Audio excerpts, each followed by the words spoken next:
Just, I mean, what's the mindset going into to a weekend after the struggles you've had last couple of weeks? And whatever the mindset, I feel like we all are human. So human nature just says, man, I want to do more, and you're disappointed. And you got to keep fighting and regroup.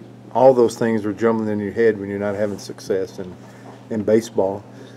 I guess, in 26 seasons of college baseball, I think every team I've ever been a part of and played on and been with has always gone through something. And once you get ready for another weekend in the SEC, because it happens, is when you do regroup, you realize that this is a marathon, not a sprint. You realize that you're trying to hit a round ball with a round bat and hit it square. That's a tough proposition from a physics standpoint. And you know how much more you got to play, and baseball is a hard game. You know that you can fail 7 out of 10 times with a bat in your hand and be a good one. And so it just makes you kind of dust your pants off and get back up and get ready to battle. And we knew that this was going to be a challenge in the best league in America. And at the end of the day, when all the dust settles, you always feel like you're 1 or 2 games away. And we still have 6 SEC weekends. So hopefully by the time we get on the field today and get ready for another series, and we realize that we just had 2 really good starts last weekend, and that we thought we were in 2 really good ball games at one of the best teams in America, that we can just, if we feel sorry for ourselves any, that we can get that behind us and get ready to go play another SEC series, because we kind of, all signed up to play a whole season, and pretty excited to get back at home and Casey Mize on the mound and get ready to get back after it again. But we've heard about this with your guys about a players-only meeting that happened in Fayetteville. There's 2 things to go with that. One is players-only meetings you don't have when things aren't going well. But the message seemed to be like our coach is taking the brunt of stuff that we're not doing out there on the field, and we don't feel good about that. Were you good with everything that kind of happened with hearing about the players-only meeting and kind of feeling like that the guys in that dugout understand what the situation is? I think it's like their locker room. That's their locker room, and they always that's their space. We're very respectful of that for players. I have to be honest. I didn't know we had a players-only meeting, and that's as honest as I can be. I think it was time to meet at some point in time. I don't know which day or whatever, because I didn't know. But hey, that's my job, and I love it, and I'm so thankful to have it. But when these guys are going great, I want them to get every bit of the credit, and when it's going bad, I want it to all be centered on me. That's just that is how I've elected to coach the baseball team, and man, I'm so glad I get to do it. But I sure like to win every game we play, where you have to sit there and interview our players instead of me having to rehash on how things we got to keep working to get better. But it's by design. It's like that's the way I want it. What are your thoughts, though, on guys like Casey and Brett Wright kind of pulling the team together and saying, hey, we got to talk this out, because this can't keep going on like this? I love it. I sense more frustration Tuesday at Sanford. Right.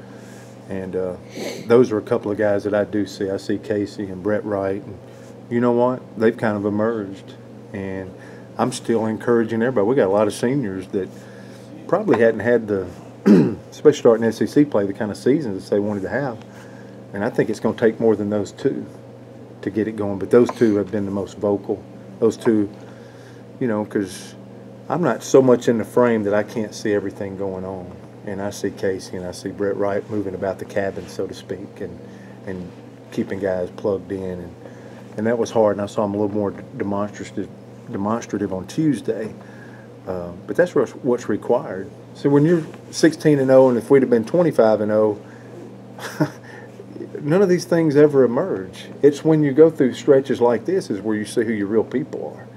And unfortunately, it's just like pruning. That's when real growth takes place. I don't want to live here too long, because I don't need these lessons anymore. But this club does. It's still a new staff. It's still half of our players on our roster are new people. We still, and I think Arkansas is arguably the best team that we've played this year. They'd lost their last 2 series rolling into our series.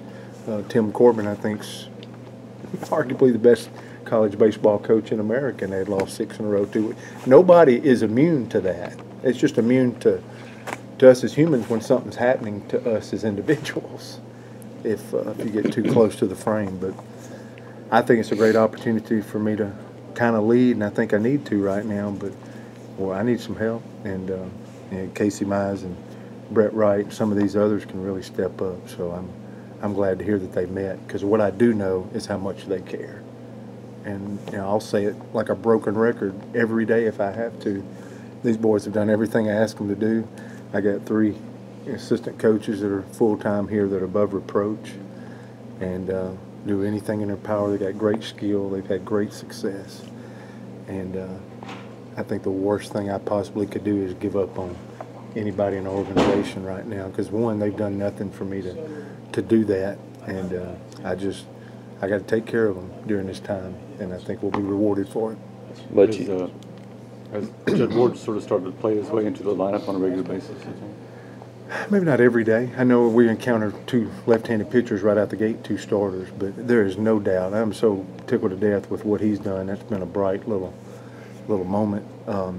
I feel like he gives us a little punch. He looks fresh. But how he swings the bat, he not only split a gap the other night with a base hit, but he also laid down a bunt and some speed. So I think he's given us a really good jolt right now, and absolutely he's going to get an opportunity. And just because he might not play the first game or start the first game of the series don't mean he's not going to be in there and contribute and have a bat. You know, they announced a right-hander for Sunday, and this thing ain't all about right and left-handed at bats, because you see Stephen Williams and Edouard Julien, getting starts, and we're past that point and letting them play with everything. But we can't go too long without playing some guy like a Connor Davis that's been out for a while. So I just see a little more platoon. He's earned, Judd's earned more because of his play, and he's definitely given us a spark of athleticism that's been much needed, and he's doing a great job. How much longer, Butch, can you let this go with Venter, in a sense of, if I sit him, maybe he thinks I've lost faith in him. If I keep letting him just go out there and not have him have success, that's almost just as bad. You kind of have to balance that, don't you, at this point? Yeah. I met with several players. Right. Brendan was one of the boys I've met with, and I always get something that you see out there and you wonder what's going on. But when you sit down with somebody man on man, you kind of get the real picture. So I think I have a great sense of where his heart's at, where his focus is at. Pressing, yeah. I mean, this is a kid that really cares a lot. When you start undressing that, and I got to protect him. So that's part of the deal. So I think we're going to stick in there a little bit longer. We had a great meeting, and but at the same time, we probably would have taken him out Tuesday and given him a break, but we had Anthony with an ear infection, and Jarvis is, a little banged up with his back and all that after a long weekend. Cold.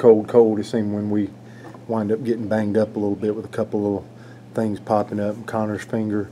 So we probably would have done it Tuesday, but we needed him to play with some guys out. And but we're going to circle back up and get him back in here Friday and read it. And if he feels, if we keep seeing the same and he feels like it just keeps, if I feel like it keeps wearing on him a little bit, I'm definitely going to protect him, because he was our best hitter, rolling in the SEC play. So we have a sincere feeling that Brendan can do it. But at the same time, we're going to protect him, and hopefully he'll get it going again. And it was a really good meeting. I thought it was time to have a meeting. I probably should have had a meeting with him beforehand. So that's on me. I let him work through some stuff, but we had a great meeting, and I know his heart's in the right place. How is the team health-wise overall? I think better than, I think good. So we had they had Sunday night travel Monday, Tuesday. I don't think it was anything crazy significant. We just thought we were better with putting fresher guys in there, and definitely thought it would help us for the series. So I expect us to be good and ready to go again. And I thought after Tuesday night's game, I could just see a little more urgency with the guys as far as their emotions. I think it's been like, hey, we'll get them tomorrow, we'll get going. It's not falling, or we're not making a play or a pitch. And I thought after Tuesday, everybody looked a little more disgruntled, maybe in a good way. Like, hey, let's go. And so I fully expect everybody to be ready for practice and ready to go. And hopefully, sometimes your mind puts a good pep in your step. Sometimes when you're not playing baseball good, you feel your ankle or you feel whatever's ailing you feels like it's a little worse. So I think they're going to feel a little more spirited going into this series. And I wouldn't want every Tuesday to happen because that's no fun for the coaches or the players. But I'm just looking for that moment, that defining moment to turn and get us back to playing the baseball that we know we're all capable of playing. So how do you handle Calvin in the sense of his workload? Do you have to just kind of look at him face to face and make sure that he's giving you an honest answer when he says, I'm fresh, I'm good? Because, I mean, obviously you've done a lot of work with him in the last month or so. Yeah. Man, it's just, to me, it's spin. It's the difference in that you start talking about where you're matched athletically in this league, and I just think it's spin. It's like you're fighting for these last little 5%, and 5% of being at your top spin, it kind of just, it gets the ball mishit and turns into routine, and 5% off gets you to where that's a base hit or getting in a gap, and I think that's where he's at now because he's been used. So, but we're running into Sunday, and we got Cody Greenhill and we got Andrew Mitchell, their first appearance as an SEC play. So now that we've gotten that, then I think we'll be able to use them a little bit more instead of just like Calvin. And so I think he's got to go, not submit, but we got to get him freshened back up because he did so much work for our ball club that we got to give these other guys an opportunity to step in there instead of just getting tomorrow and Casey's done, it's automatically Calvin. I don't think that'll be the case tomorrow. But that's not an indictment or like a demotion on Calvin because I mean, we wouldn't be 4-8 in the league without him. We wouldn't be where we are without him. And we just got to get these other two boys going to feel some stuff for him to get freshened up, and we get to use him a little bit more like we want to instead of like how we were having to.